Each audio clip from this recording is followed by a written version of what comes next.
touch the sound of silence. And in the naked light I saw 10,000 people, maybe.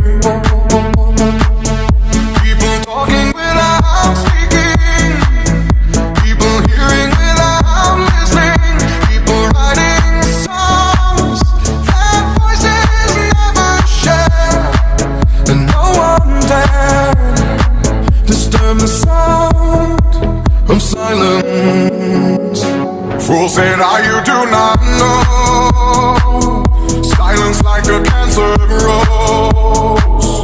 Hear my words and I might teach you. Lay my arms and I might reach you. But my words, like silent raindrops, fell and echoed in the wells of silence.